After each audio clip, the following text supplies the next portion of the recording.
Probably there are some issues maybe in sending the syllabus right now. Okay.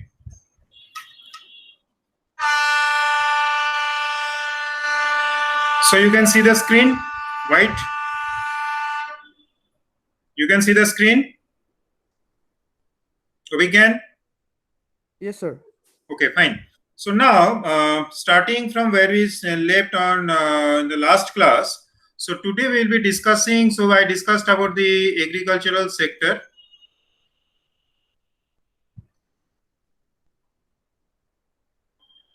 During British rule till the time of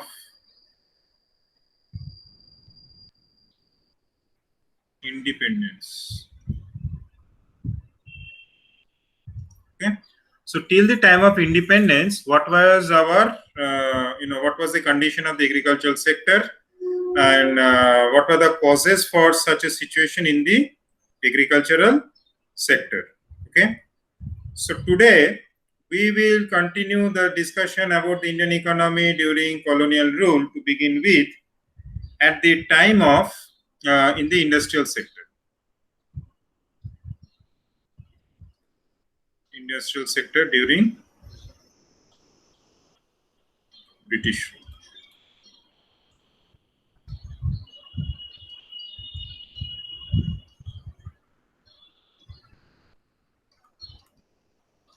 Okay. So industrial sector during British rule. So this is what we will be discussing today to begin with. So if you see about this industrial sector, so basically for industrial sector you require what? You require raw materials. So raw materials they can be natural or man-made. That means processed. So again, natural raw materials can be either you can derive it from agriculture, or let's say you can derive it from um, minerals. Okay, so these are the two main sources of raw materials for industrial sector in case of natural resources. Now, when it comes to this, the raw materials that were available during British rule in India, in at least as far as these natural raw materials are concerned, India was plentiful of natural raw materials.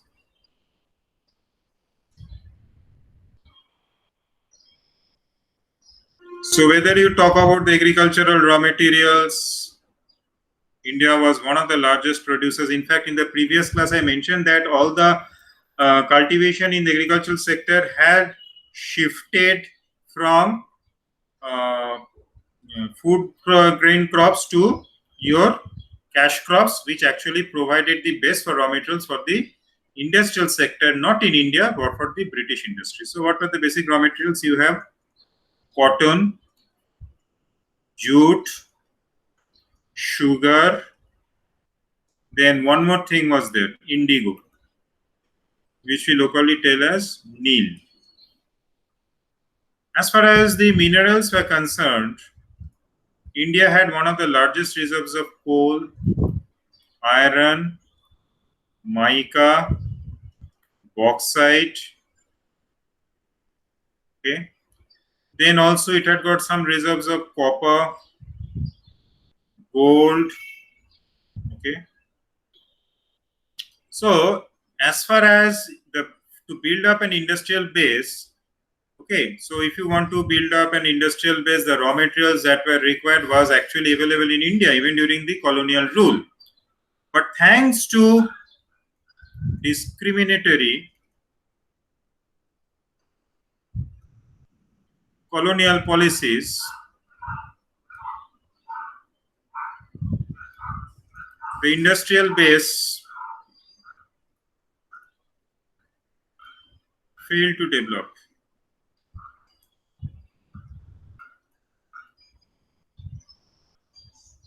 Okay. So thanks to the discriminatory colonial policies, the industrial base actually what failed to develop. Okay. Now the next question that comes up. Next question that is now coming up. So what actually happened as far as the industrial sector was concerned? So prior to initiation of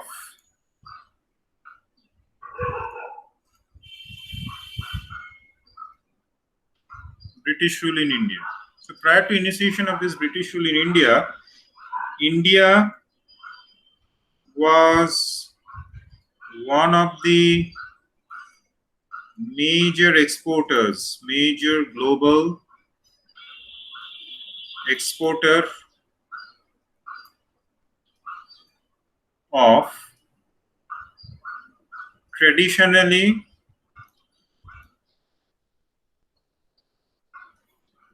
manufactured goods.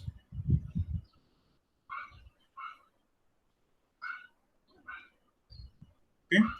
So India's prior to initiation of British rule, India was one of the major global exporters of traditionally manufactured goods. So whether you talk it about textiles, then any textiles, whether it is cotton or any fabric, or any tools, hand tools, whatever you may talk about, hand tools that were handmade. Okay, so any other merchandise that were handmade, India was the major exporter of those handmade materials. Okay, so just when the British rule was starting in India, England experienced the Industrial Revolution. Thanks to the discovery of the steam engine, England had already, started experiencing this industrial revolution where modern technology. So where you have got this modern technology, modern industrial technology,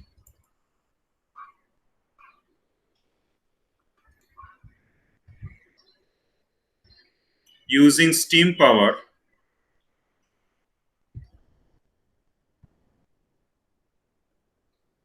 became the basis for this industrial revolution. Okay, so large amount of raw materials could be processed in a very short amount of time to produce goods and services on a large scale, on a grander scale, compared to these traditionally manufactured goods. Okay, so India actually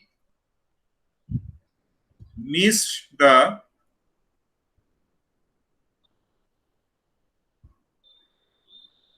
opportunity of this industrial revolution because of the historical reasons. Opportunity of industrial revolution. So India missed the this industrial revolution thing, but there was an issue. What was the issue? But despite this modern industrial technology that led to rapid expansion in production of goods and services in England, still England could not become the major exporter of goods and services on earth, especially in case of these textiles, because textiles actually formed one of the critical sector that actually ushered in this industrial revolution in England. So what England did, so when British rule started, the first thing they did was to impose ban on these traditional exports from India. That was the first step. So this, you can say, this is just the beginning of deindustrialization in India.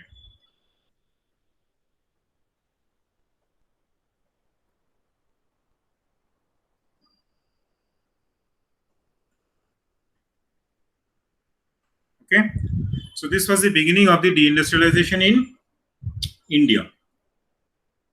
And side by side, what British did, they imposed ban on this traditional export and they forced import of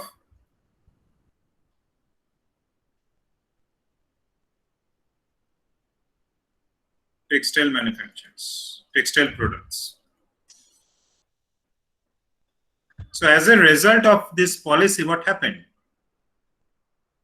As a result of this policy,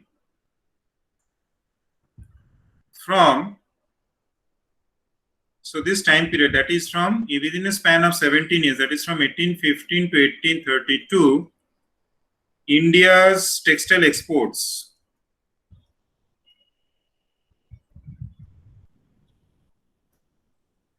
fell by 92%.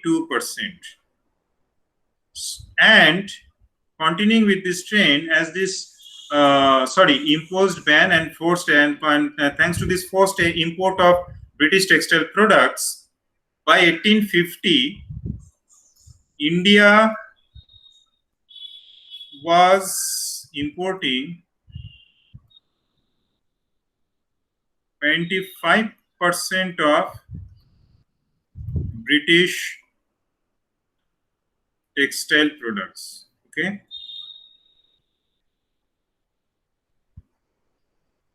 Fine.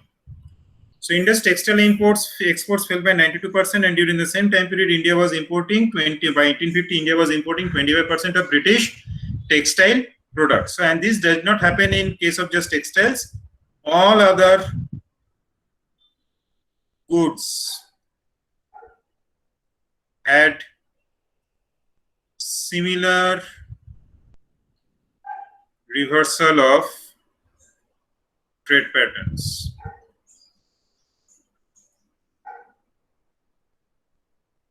Okay.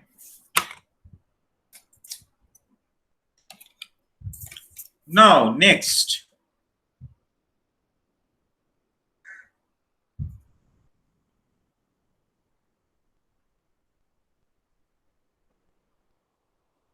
What was the impact of this? Next, what happened because of this decline or beginning of deindustrialization? So that led to decline of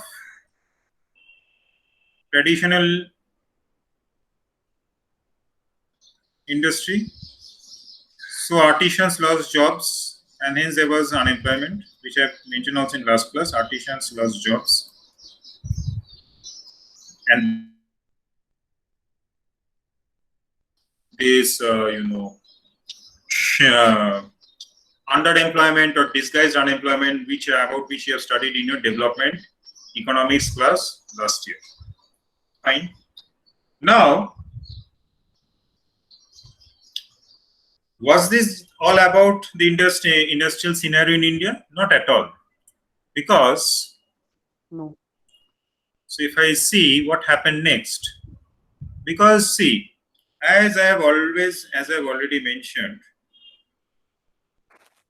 that agricultural raw materials, you remember I mentioned about this agricultural raw materials. Yes. Okay. So basically the agricultural raw materials were what? Cotton and jute. So cotton and jute were the two main agricultural raw materials, and basically agricultural raw materials has a big issue. What is the issue? That they are bulk. Minerals also bulky, but agricultural raw materials, apart from being bulky, there is also a problem of perishability.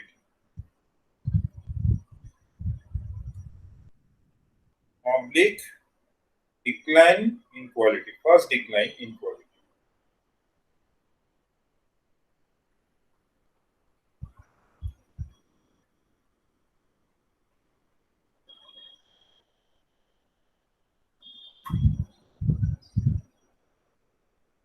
Okay. Both cotton and jute. So there was one more thing that came up, which was sugar. Later on, so this came more towards the end of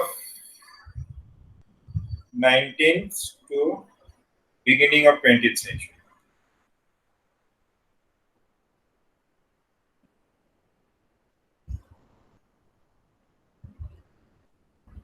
Okay.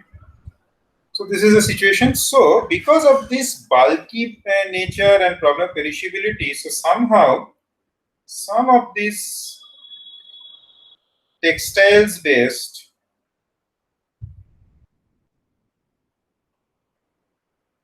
and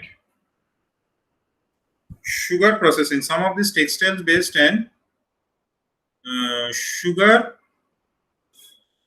processing industries started operating.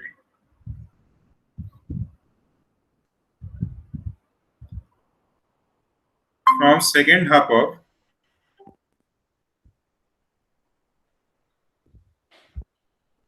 19th century. Okay. Just a minute, I think I have got Rangam here now. Most probably. Oh, Rangam is not here. Okay, fine. Now, second half of 19th century, fine. But they were very few in number. And they were mainly been established by the Indian capitalist class. So these Indian capitalist class were basically traders. Now following the prevailing global economic conditions in the late 19th century, they actually started this industry based on their speculative practices. So if they could make a fortune depending on the global uncertainties of the supply chain of cotton textiles in other parts of the world, they actually set up the base for these textile industries based on the speculative practices. So they wanted to make a fortune thanks to the preceding uncertainties that prevailed in USA because of the American Civil War. So this was the starting point. Now, so this was basically, so these were the main industries, that is cotton textiles and jute textiles. Now, iron and steel from the minerals, not other thing, iron and steel, not even bauxite or any other manufacturing. Iron and steel, they started somewhere in first decade of 20th century. Okay, first decade of 20th century. Okay, and some other industries like cement, then paper industry, again which are bulky. See, then your sugar processing, which I've already mentioned, they started somewhere in 1930s and 40s. So as it progressed more towards the independence, so then this tempo of industrialization increased, and again this was mainly by the indigenous or the Indian capitalist class. Okay, so they did not receive any foreign capital, number one. Number two, they did not receive any government support. So basically, they accumulated their own private capital to set up these industries. Fine. Now, what are the other features of these industries?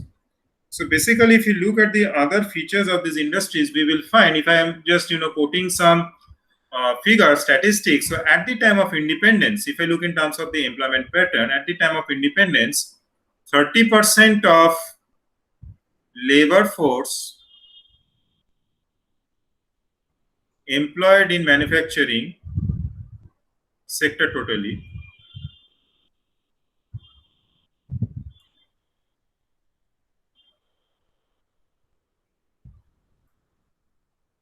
belonged to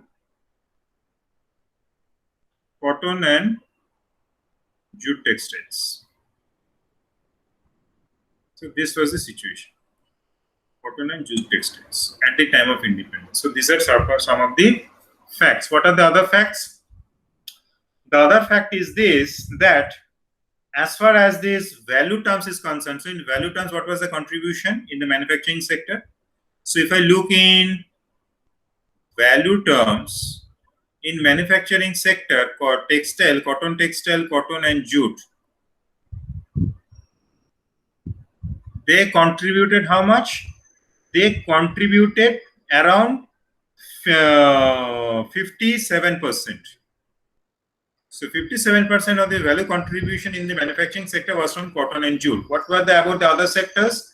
About other sectors, let's say if I talk about sugar, it was 6.6% of the manufacturing sector value generated. Engineering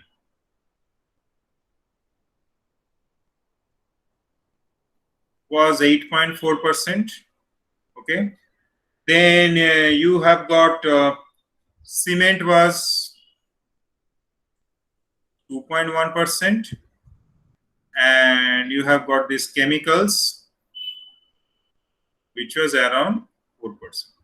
So now you can see 57, then this is almost like 764, 64, then you have got engineering, that is 75. So 83% of the total value generated in the manufacturing sector just came from these four industries: cotton and jute textiles, sugar processing, engineering, cement, and chemicals. So this was the lopsided. So I should mention, so this was the characteristics of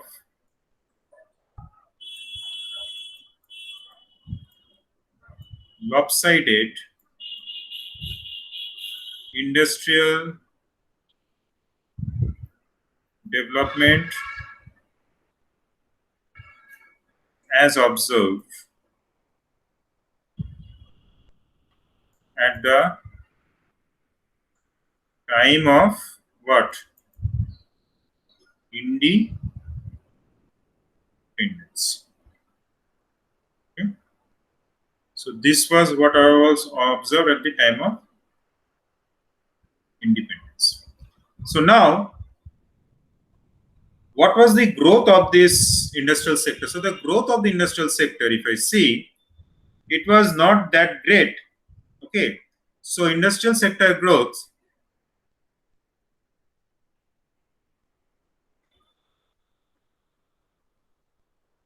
was hardly 3.8% in the 20th century till the time of independence. Okay. Again, if I look about its share in national income, so share of this formal industrial sector, share of formal, not traditional, share of formal industrial sector in GDP, GNP was hardly how much? It was hardly 7.8%, something like around 7.8 or 7.5%. Okay.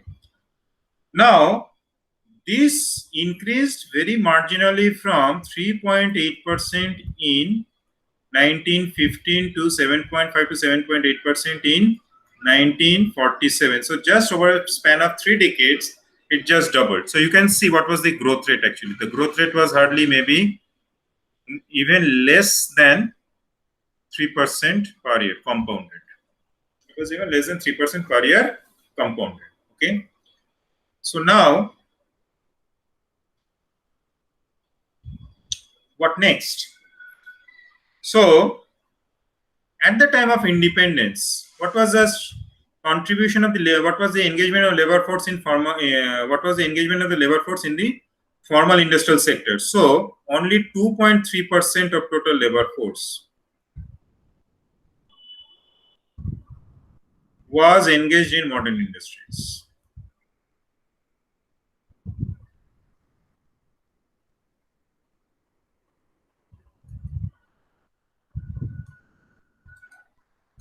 Okay, only 2.3% of labor force was engaged in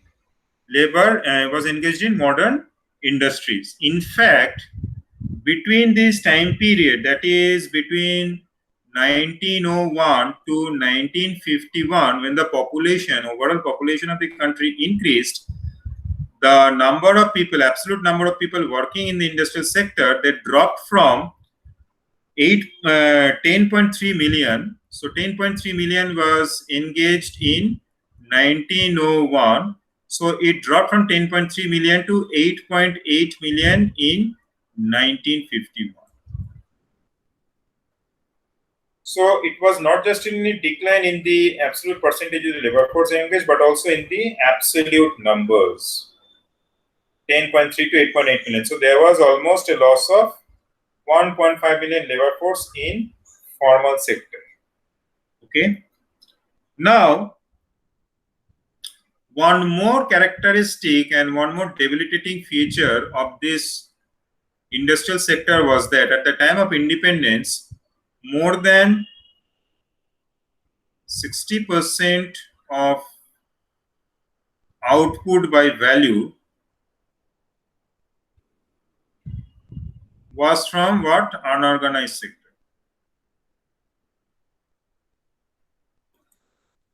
Okay.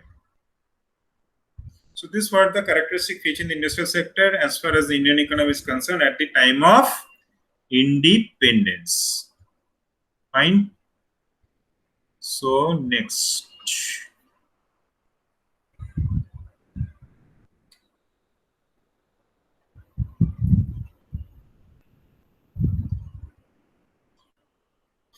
Okay.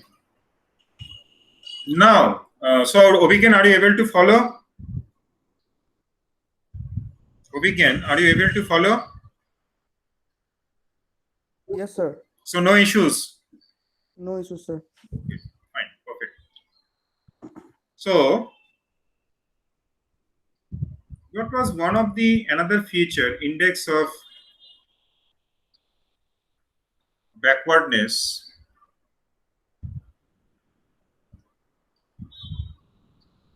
of this, the industrial sector during the colonial rule?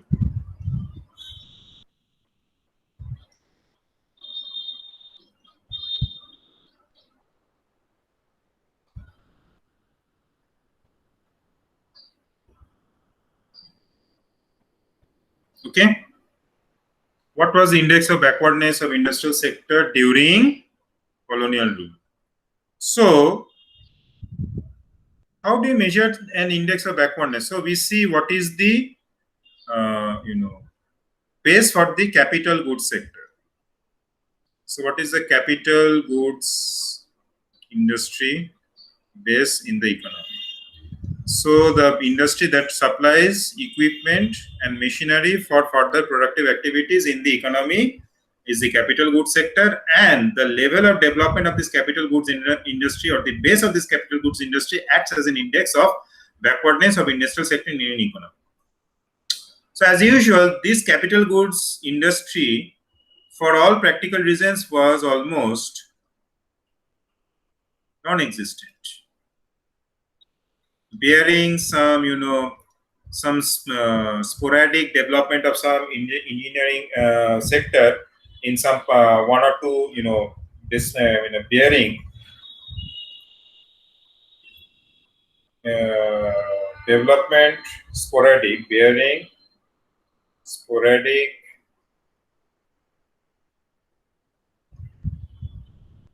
development of some base of engineering manufacturing.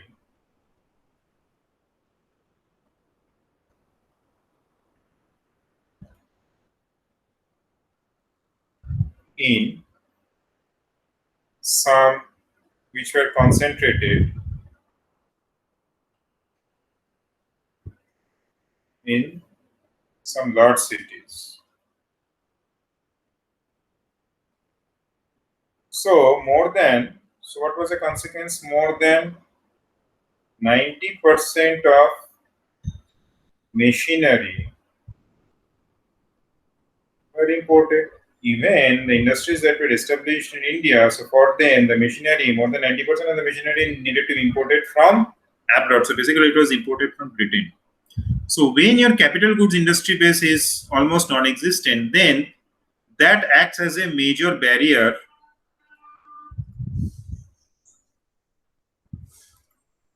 for industrial development.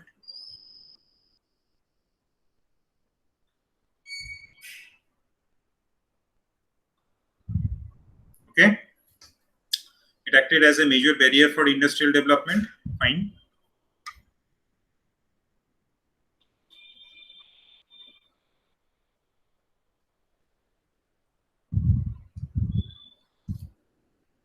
Now, what happened next? So if it is acting as a major barrier for industrial. So only from 1930s, as I said, there was some sporadic developments. It only started from 1930s and 40s, and that too by some passionate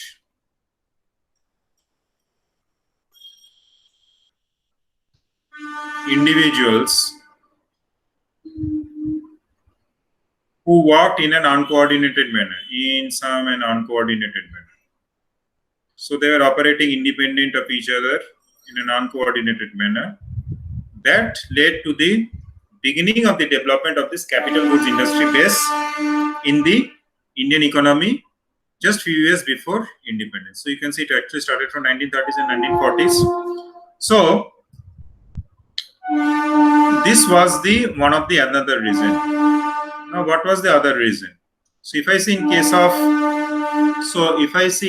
of your Indian economy, one more problem that occurred was the objectives of the transportation industry.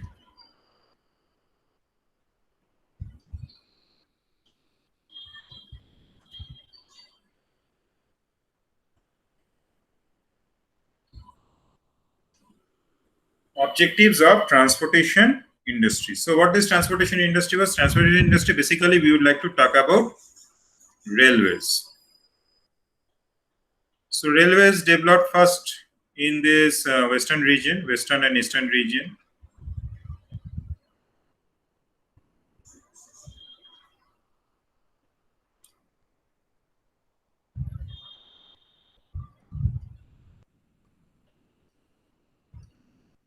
Okay, western and eastern region, these railways developed, and this was basically being developed through foreign capital. So no Indian capital was involved, foreign capital, which was mostly British.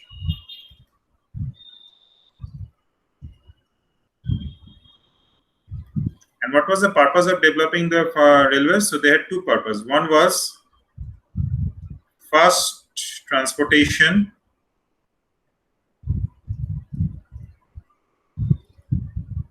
of government logistics,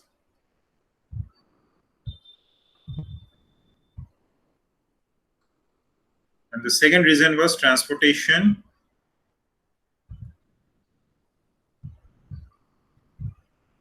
of raw materials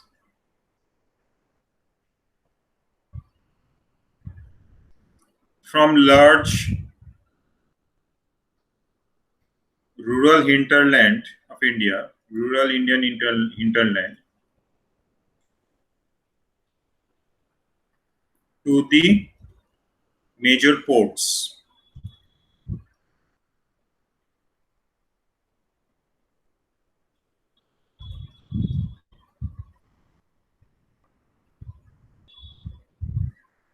To the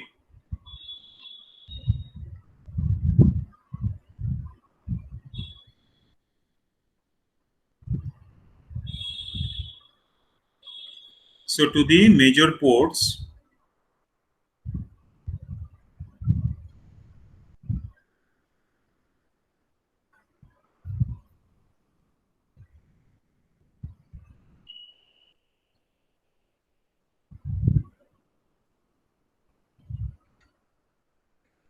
Just a minute, I'm facing this problem almost like every day now.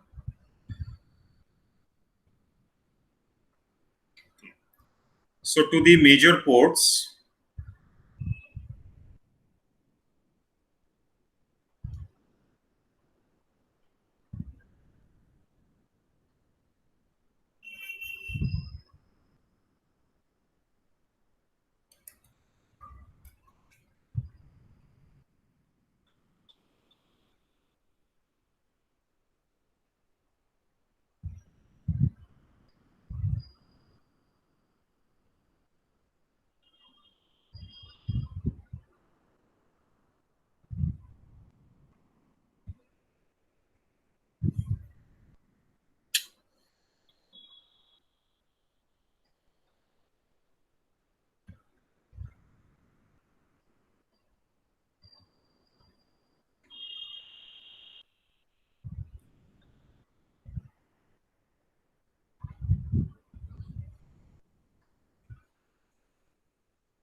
So repeating once again. So transportation of government logistics and then transportation of raw materials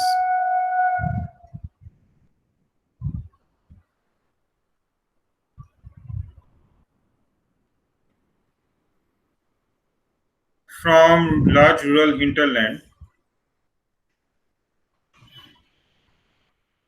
large rural Indian hinterland, okay, to ports for exports to Britain mainly.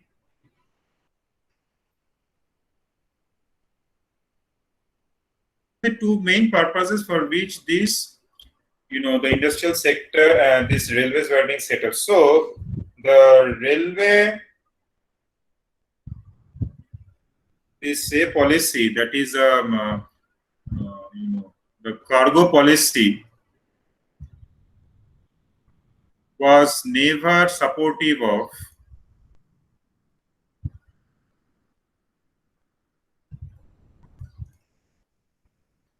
development and expansion of railway cargo policy was never supportive of development and expansion of indigenous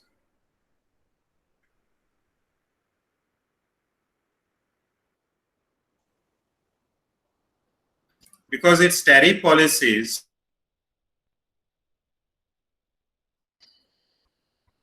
were discriminatory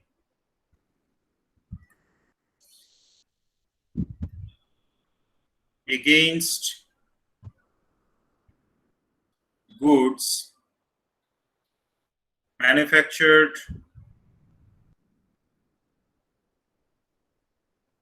by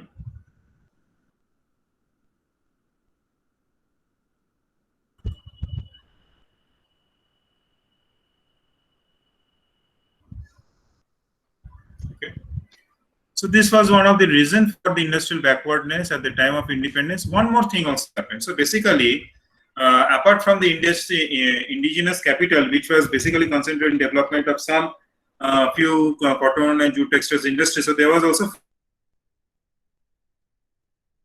foreign capital was basically involved in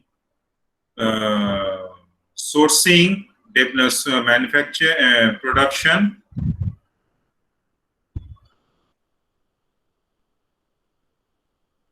of raw materials. So apart from this sourcing and production raw materials, this foreign capital did in no way help to establish a strong industrial base in India. And that also led to the underdeveloped and backwardness of the industrial sector in India, number one. Number two, whatever surplus they generated through their trading activities by sourcing raw materials in India was again not reinvested in India, but it was reinvested back into the British industrial sector. And also the forward and backward linkages that could have been created even through this production and sourcing of these raw materials was not allowed to happen or was not allowed to develop. So because of all these reasons and whatever forward and backward linkages even developed because of this sourcing of raw materials and production, all the benefits actually went to the British industrial sector, which says industrial sector in India during the British rule. Okay. And so we have already discussed that this led to huge unemployment. Okay. Some of the lowest per capita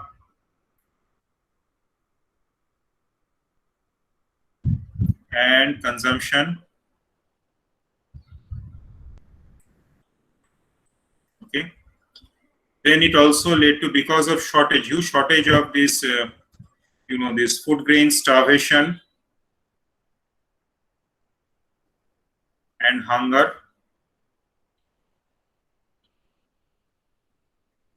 Okay, starvation and hunger. Fine. Then it also led to very, so what was the effect? It was led to very low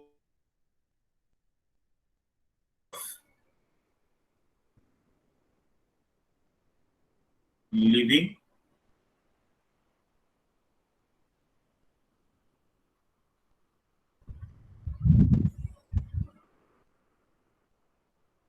Okay. So unemployment, lowest per capita income and consumption, starvation and hunger, and low standards of living. Fine. Now,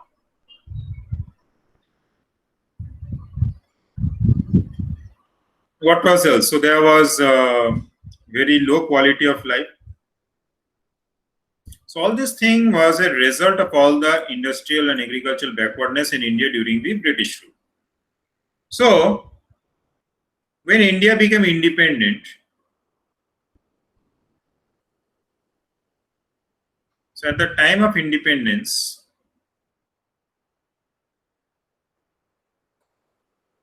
it was decided by the first prime minister of this country, that is Jawaharlal Nehru.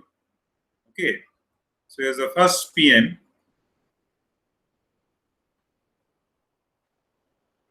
So what did he say? That he believed in Fabian socialism, whereby he stressed, or he actually emphasized the role of the state in taking over the task of economic growth and development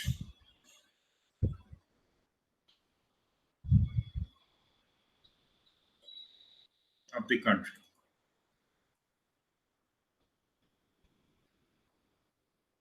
Okay.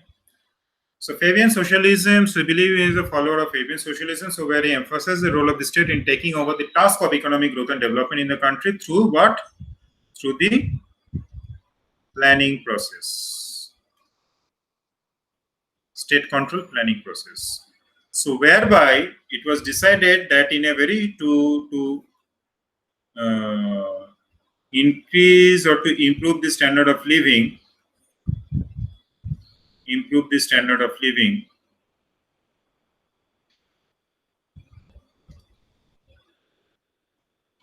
then to expand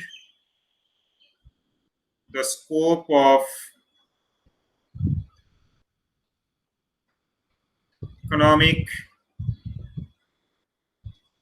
and social opportunities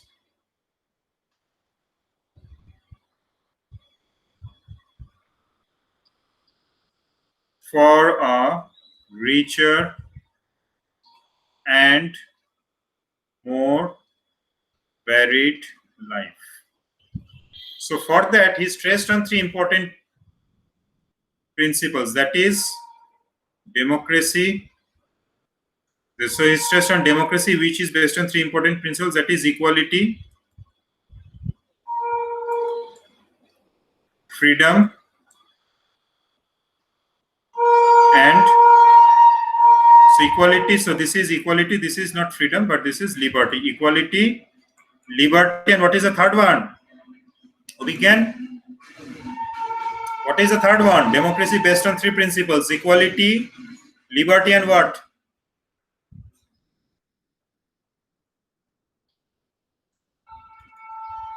Fraternity. Class 10 civics. Equality, fraternity. Okay. So based on these three principles of democracy, he wanted to usher in economic freedom of Indian population. So this was what he actually coined as tryst with destiny at the midnight hour of freedom.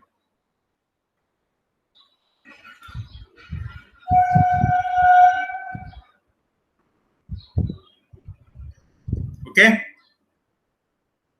So that's how they decided that state will play the paramount role of expanding the economic productive capacity either in agriculture or in the industrial sector or in the service sector, by with the state playing the prominent role.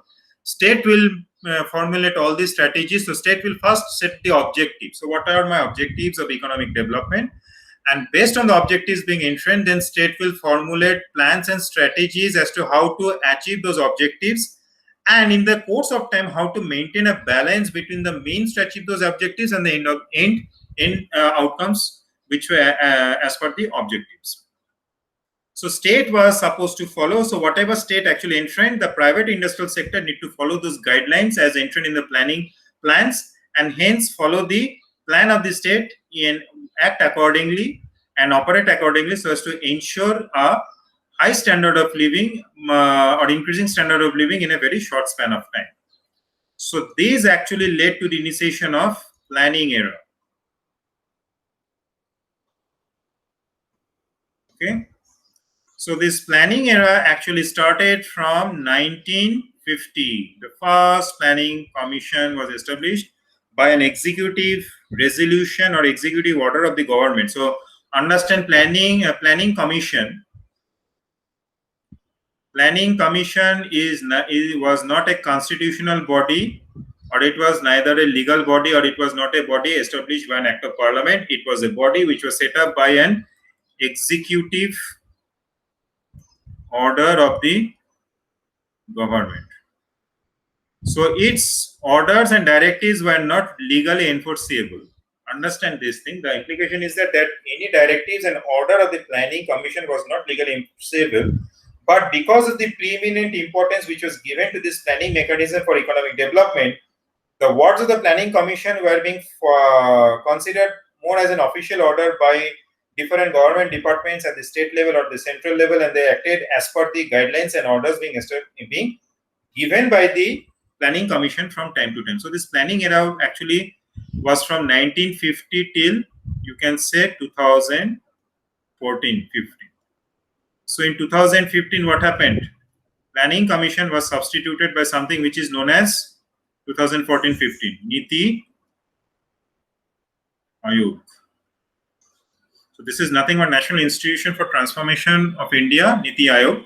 So which replaced this planning commission. So till now, starting from 1950, we had how many plans? We had actually 12 5-year plans. So we had 12 5-year plans which were interspersed. So which were interspersed with